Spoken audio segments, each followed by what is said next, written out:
근데 페이지 잘 펴십시오 했는데 못 펴시고 다른 데 보시면 그게 헤매는 경우가 있거든. 그래서 페이지 잘 펴시고 저거 약속을 해야 돼요. 21페이지 이렇게 저는 얘기하고 21쪽 이런 말을 안 한다고. 왜냐하면 21페이지 폈는데 또 조문이 나오거든. 그래서 21페이지 펴시고 식구조 보십시다. 그런데 여기 21페이지를 잘 못 펴시고 식구조 보십시다 했는데 19페이지 가봐야 소용없는 일이야 이게. 민법은 법조문을 읽다 보니까 페이지 펴시오 해놓고 몇 조 펴시오 했을 때 몇 조. 그래서 저는 쪽 이런 말을 안 쓰니까 어디 연습해보자고. 20페이지 펴시죠. 그러면 19페이지 펴시죠. 그래서 그렇게 연습을 잘 하시고 그 다음에 처음 오신 분들은 메모하십시오. 그러면 메모하시고 또 그냥 밑줄 그으시오 하면 되는 거예요. 그리고 민법은 법조문 중심으로 강의를 하다 보니 조문을 읽읍시다 그러면 혼자 눈으로 읽어도 되겠지만 그 눈으로만 읽으시면 머릿속에 들어가는 게 조금 덜하다고 강도가. 그래서 큰 소리로 읽다 보면 이게 미안해서 머릿속에 이렇게 입력이 되므로 조금씩 잔재가 있어야 그걸 갖고서 풀어나가니까 조문 읽읍시다 그러면 막 옆에 사람 방해한다 하지 말고 읽을 때는 큰 소리로 막 읽는 거예요. 저 옆에 사람 안 들리게. 그래서 옆에 사람이 시끄럽다고 나가게끔 그렇게 조문 읽으실 때는. 자, 그러면 19페이지 처음 오신 분들은 맨 좌측에 19페이지 펴시고 민법은 어떻게 편제되어 있느냐면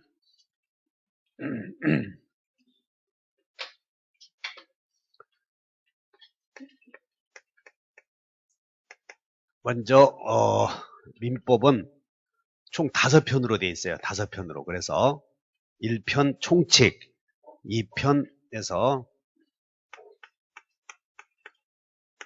민법은 민법 총칙 조그맣게 쓸게요. 민법 총칙. 그 다음에 2편은 물권, 그리고 3편은 채권, 그리고 4편은 친족, 그 다음에 5편은 상속 해서 민법은 총 5편으로 되어 있다고요. 근데 지금 이제 뭘 공부하려고 그러냐면 공법의 규율을 받든 중개사법의 규율을 받든 항상 법의 규율을 받게 되면 법은 강제하려고 만드는 법이에요. 그러므로 법의 규율을 받게 되면 의무가 생겨. 의무. 그에 비하여 의무가 생기면 다른 사람에게는 권리가 생길 텐데 민법을 사법이라고 하고 민법의 규율을 받게 되면 사인에 대하여 행사할 수 있는 권리를 사권이라고 하는데 민법의 규율을 받게 되면 이 사권의 발생, 변경, 소멸이 일어날 텐데 이것을 사권의 변동이다 이런 표현을 쓴다고. 그러면 사권이 또 느닷없이 또 처음 들어보는 얘기 한다 하지 마시고 개인이 개인에 대해서 행사할 수 있는 권리를 사권이라고 하고 이 사권에는 이렇게 돼 있어. 다시 물권, 채권, 친족권, 상속권 이걸 민법의 규율을 받게 되면 생기는 권리라고 해서 사권이라고 하고 두 개를 합해서 물권과 채권을 합해서 다 같이 재산권, 가족권이라고 한다. 그래서 재산권과 가족권을 합해서 사권이라고 불러. 다시 재산권, 가족권. 근데 우리 공인중개사는 부동산 거래와 관련된 지식만 배우다 보니까 사권 중에서도 친족권과 상속권은 시험의 대상이 아니고 여기 물권과 채권만 시험의 대상이다 하시면 돼. 다시 한번 물권, 채권. 근데 여기다가 물권 이렇게 쓰여 있지만 법을 말하면 여기다가 뒤를 붙이면 돼. 다 이제 물권법, 채권법, 친족법, 상속법. 그래서 민법은 물권과 채권 이 두 부분을 합해서 다 같이 재산법, 가족법 여기를 합해서 뭐라고 한다고요? 재산법이라고 하고 그 다음에 친족과 상속을 합해서 여기를 가족법이라고 불러요. 그러면 이렇게 되겠지. 가족법의 규율을 받게 되면 다 같이 친족권, 상속권, 지영이 나고는 남이거든. 남이야 지금. 그럼 어떻게 하면 친족권이 생기겠어? 둘이 혼인하면 되는 거예요. 다시 혼인. 그거 배우는 거예요. 혼인. 그러면 혼인은 계약이다. 이제 뭐 그런 거 배우려고 하는 거예요. 그래서 민법이 이렇게 돼 있고, 그러면 이 민법의 이제 틀을 보면 이렇게 돼 있다고. 민법의 규를 받게 되면 사건의 변동이 생기는데, 그 사건의 변동이 생기는 원인이 민법에는 크게 두 가지가 있어. 하나는 조금 전에 금방 얘기했던 다 같이 혼인에 의해서 법률 관계가 형성되는 경우와, 그리고 혼인과는 상관없이 나하고 이제 혼인한 거예요, 둘이. 근데 혼인해서 혼인하게 되면 제 2세를 낳기 위해서 혼인하는 거예요. 그냥 둘이 살다가 먹고 죽고 여기서 하는 거야. 혼인의 목적이.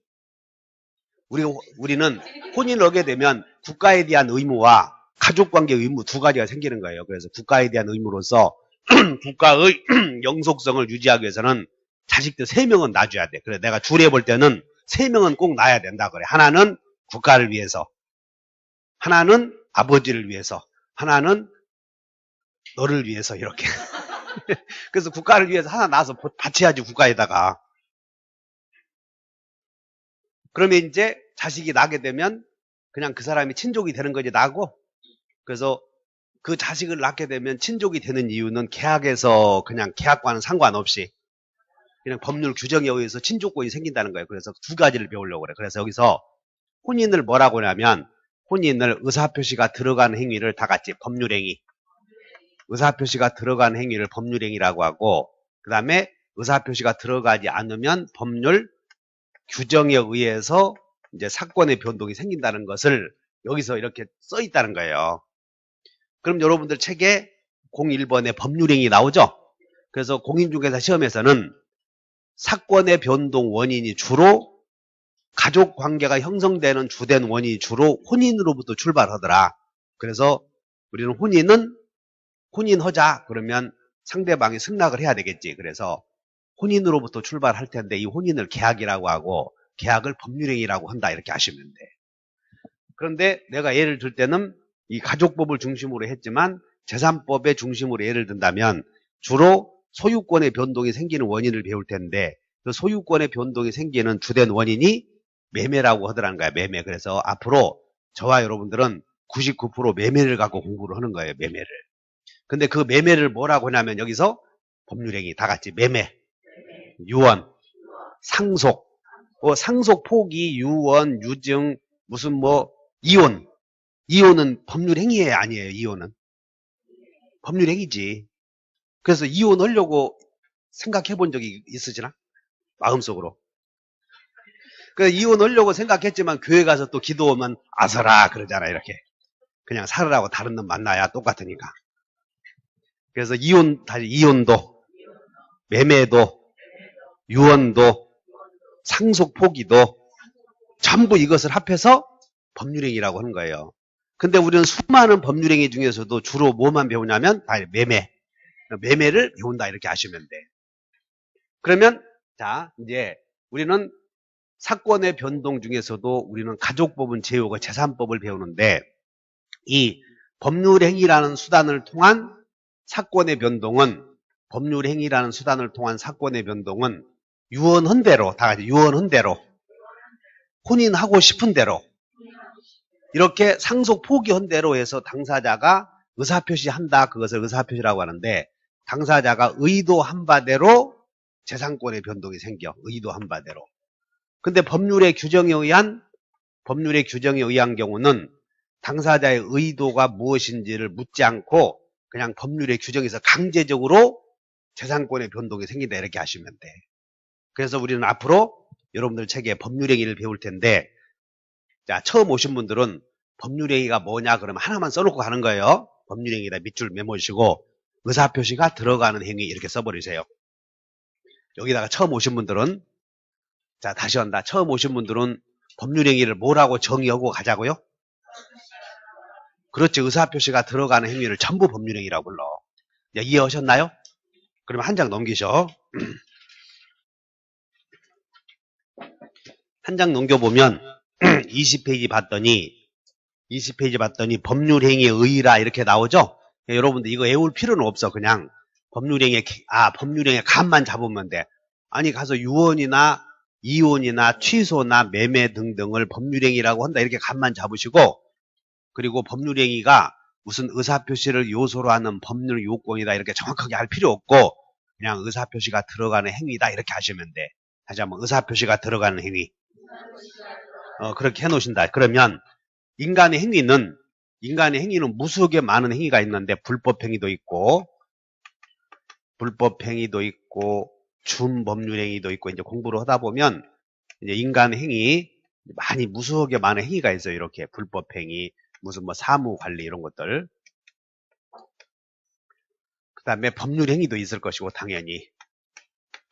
그러면 법률행위 속에는 반드시 다른 행위와 구별되는 유일한 기준이 있으니 그것이 의사표시가 들어가면 법률행위야. 의사표시가. 그러면 준법률행위 속에도 의사표시가 들어갈 수도 있겠어 없겠어? 대답 잘못 오면 3월달에 오신 분들이 들어보고 결정해야 되겠다 하신 분들이 환불 사태가 벌어지니까 기존에 공부하셨던 분들 책임있게 답변하셔. 법률행위 속에는 의사표시 들어간다고 그랬어? 그럼 준법률행위 속에도 들어가겠어 안 들어가겠어? 들어간다고 하신 분들은 큰일 났네 이거. 아니 의사표시 들어가면 다 법률행위라고 했잖아. 그러므로 준법률행위 속에도 의사표시 들어가 안 들어가? 들어가면 법률행위라고 해야 된다니까 제발. 그러니까 준법률행위 속에는 들어가 안 들어가? 안 들어가. 들어가면 법률행위라고 해야 되니까. 그 정도 아시겠나? 어디 불법행위 속에도 의사표시 들어가겠어 안 들어가겠어? 그렇지. 들어가면 무슨 행위니까? 그럼 법률행위라고. 그러니까 이런 것들은 안 들어가는 거예요 다. 그래서 인간의 행위는 크게 다시 의사표시, 있는 행위, 없는 행위, 이렇게 두 가지로 크게 대별해 볼 수 있어. 그럼 의사표시가 들어가면 전부 무슨 행위? 법률행위. 그럼 의사표시가 안 들어가는 행위는 다 법률의 규정에 의해서 권리변동 생긴다 이렇게 얘기하자는 거지. 그럼 법률행위는 행위자가 의도하는 바대로 권리변동 생기고, 그럼 불법행위는 준법률행위는 행위자의 의도대로 의도하는 관계없이 그렇게 생각해야 돼. 법률행위 아니면 의도를 물어보지도 않는다 그렇게 하시면 돼. 그럼 우리가 공부하는 이유는 법률행위만 잘 알면 되는 거지, 법률행위에 의하지 않은 법률 규정에 의한 행위까지 알 필요 없거든. 그러면 자꾸 이것을 준법률행위다, 불법행위다, 사무관리다, 다른 행위를 던져주는 이유는 법률행위를 보다 더 명확하게 좀 알아라 해서 던져주는 개념이야 이게. 그러므로 준법률행위가 뭔지도 몰라 나도, 불법행위가 뭔지도 모르고. 그런데 아는 것은 불법행위 속에는 의사표시가 들어가지 않는다. 그렇게만 알아도 충분해. 알아들으셨어? 그래서 법률행위가 뭐라고 그랬어? 그렇게만 알면 되는 거예요. 그래서 또 나중에 1시간 끝나고 나서 한 개도 모르겠다 하지 마시고, 우리는 법률행위를 공부하는 것이므로 법률행위가 주된 내용이라면 법률행위 이외의 주된 개념은 몰라도 된다 그 말이야 이게. 그러면 던져주는 이유는 법률행위를 명확하게 알아라 그런 얘기야. 그래서 여러분들 책에 법률행위 의의를 받고, 그 다음에 밑에 여러분들 법률행위 의의 그냥 의사표시가 들어가는 행위다 이 정도 아시면 돼.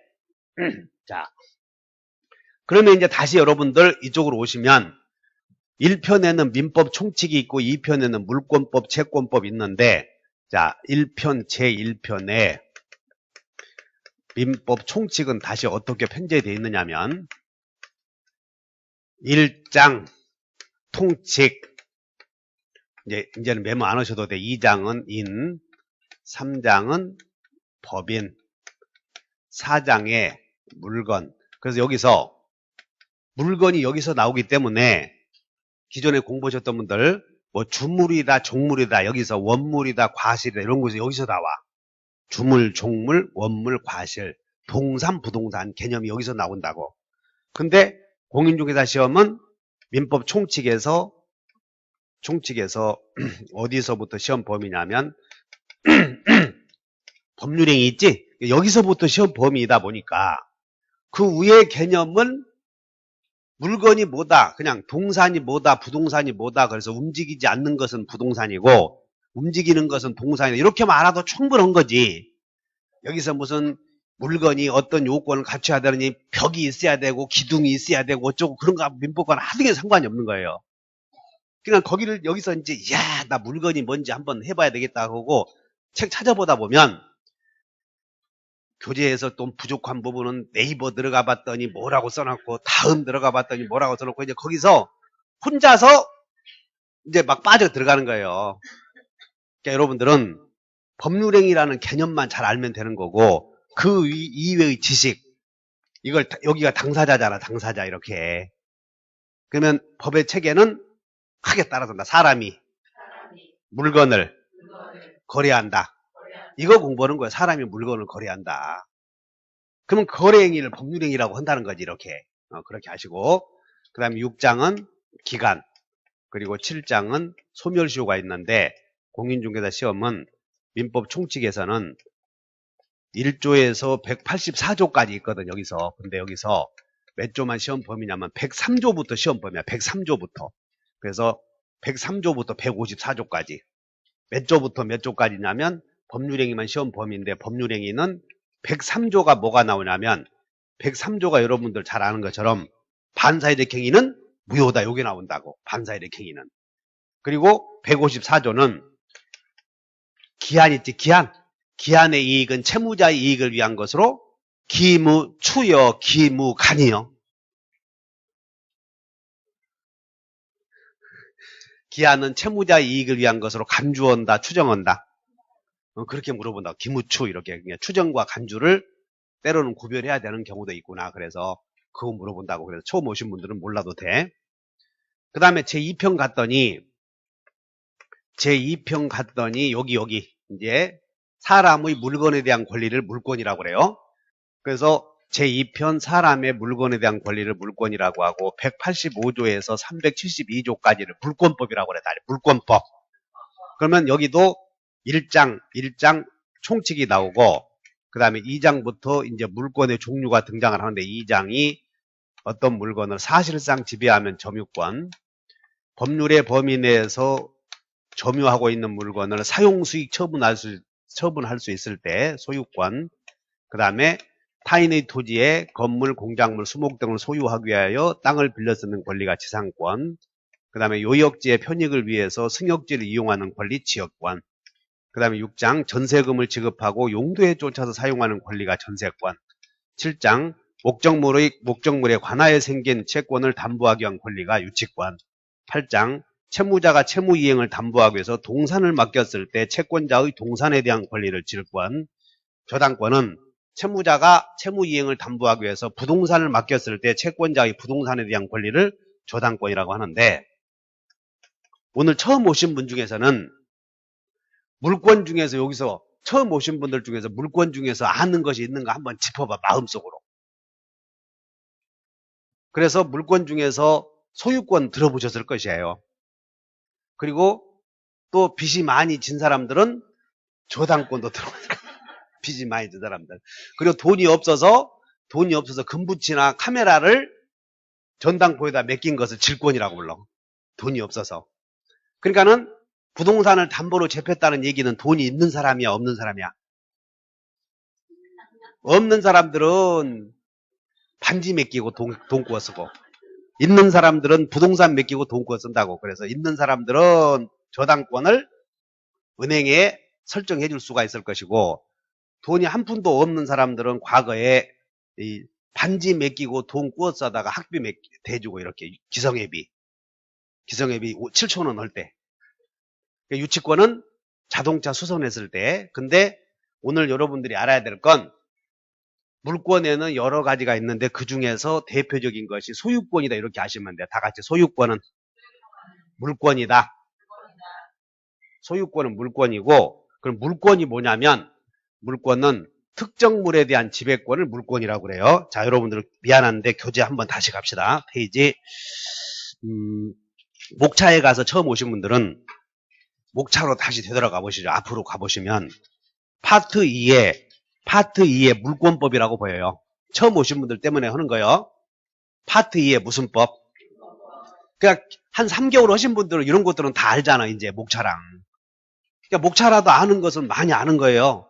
그냥 거기에 끈 삼아서 거기에다가 의미 붙여서 공부 열심히 하셔. 그러면